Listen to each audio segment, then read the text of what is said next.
मस्साजोगमध्ये धनंजय देशमुखांची ग्रामस्थांसोबत बैठक। विविध मागण्या पूर्ण न झाल्यानं मस्साजोगचे ग्रामस्थ अन्नत्याग आंदोलनावर ठाम। पोलीस प्रशासनाला कोणताही त्रास होणार नाही, बैठकीतून ग्रामस्थांचा एकमताने ठराव। धनंजय देशमुखांनी घेतली बीड पोलीस अधीक्षकांची भेट। देशमुख हत्या प्रकरणी मस्साजोग ग्रामस्थ आंदोलन करणार, या संदर्भात भेट। कृषी मंत्री माणिकराव कोकाटेंच्या शिक्षेला नाशिक सत्र न्यायालयाकडून स्थगिती। 1 लाखांच्या जात मुचलक्यावर जामीन मंजूर। अपिलीचा कालावधी असेपर्यंत मंत्रिपद कायम राहणार। संजय राऊत यांच्या विरोधात आज पुण्यात शिवसेनेचं आंदोलन। नीलम गोऱ्हेंवर केलेल्या विधानाविरोधात शिवसेना आक्रमक।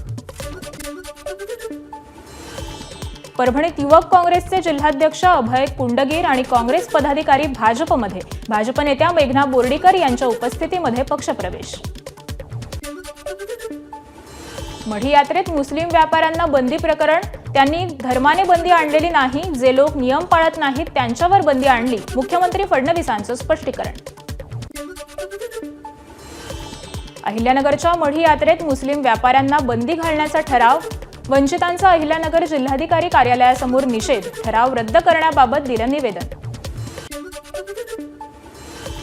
एबीपी माझाच्या बातमीचा इम्पॅक्ट। पुणे महापालिकेच्या 1500हून अधिक कर्मचाऱ्यांचा 2 महिन्यांपासून थकलेला पगार दिला जाणार।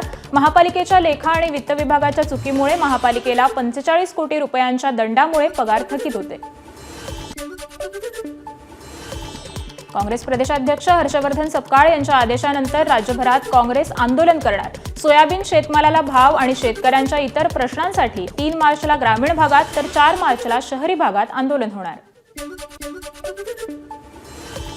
बँका आणि वित्तीय संस्थांकडून थकीत कर्जदारांची होत असलेली लूट थांबवण्यासाठी प्रहार संघटना आंदोलनाची भूमिका घेणार। माजी आमदार बच्चू कडू यांचं वक्तव्य। माथाडी कामगारांच्या मागण्यांबाबत शासन सकारात्मक। कामगार मंत्री आकाश फुंडकर यांचं आश्वासन। माथाडी कायदा रद्द होईल या अफवांवर विश्वास ठेवू नका, फुंडकर यांचं आवाहन।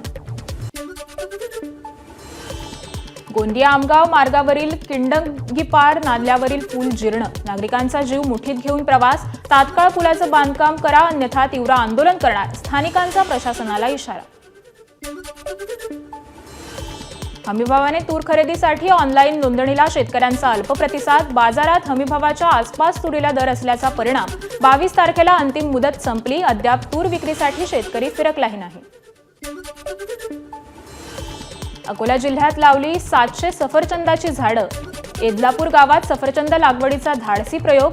नवनीत चांडक या शेतकऱ्यानं केला सफरचंदाचा यशस्वी प्रयोग। बारामतीमध्ये शेती कामात केलेल्या एआयच्या वापराचं मायक्रोसॉफ्टचे सीईओ सत्य नाडेला यांच्याकडून कौतुक। सत्य नाडेला यांनी पोस्ट केलेल्या व्हिडिओचं इलॉन मस्क यांनीही कौतुक केलं। सिंधुदुर्गच्या करूळ घाटात एकेरी वाहतूक सुरू। सिंधुदुर्गातून कोल्हापूरच्या दिशेने जाणारी वाहतूक सुरू। वाहन चालकांमधून समाधान व्यक्त। महाशिवरात्रीच्या पार्श्वभूमीवर उजळले बीडचे कंकालेश्वर मंदिर। आकर्षक विद्युत रोषणाईनं कंकालेश्वर मंदिराला सजावट। अमरावतीमधील माधन येथे राष्ट्रमाता कस्तुरबा गांधी आणि ताराबेन मशरूवालांचा स्मृती महोत्सव साजरा। या महोत्सवात पंकज आवारेंबरोबर अनेक पदाधिकारी उपस्थित। यावेळी ग्रामरक्षक साप्ताहिक अंकाचं देखील प्रकाशन। एबीपी माझा, उघडा डोळे बघा नीट।